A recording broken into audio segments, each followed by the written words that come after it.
Yan. Ma-Diyos naman ta sa nga prutas. Oh.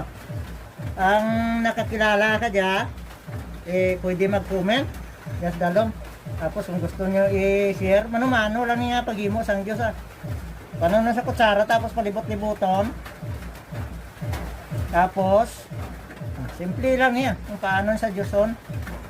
Pagkatapos na, puson mo lang siya. Tapos mo pusa-pusa.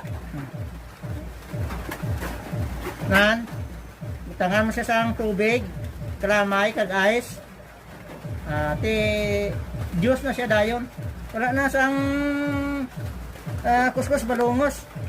Amura siya pinakasimple nga mag-Diyos sa sininga prutas. Ang balon ko na lang. Lala nyo ni, amura siyang inatawag nga passion fruit. Tapos ini, butangan natin sang tubig.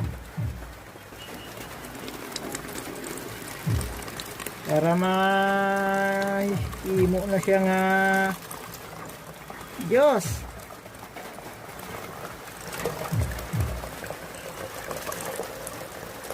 Mahina lang kasi mag-awas.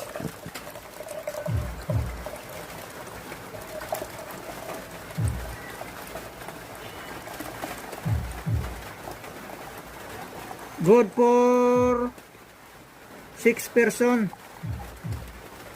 Sa ano man kabilog nga passion fruit.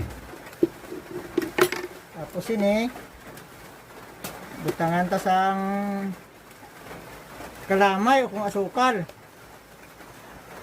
1, 2, 3, 4, 5, 6, 6 para layo sa diabetes.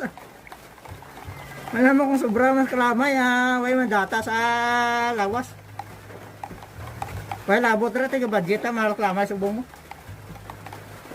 Ari na, pwede na takinom. Malantawo naton. Butang ka sa baso mga guys. Baw, tama ka nami. Kaya makita siya ni mo nga tahom-tahom ka grabe ang nutrisyon sini. Pagsika ka dyan mo. Nan. Lubanta na siya daan. 5 to 6 person ang makainom sini.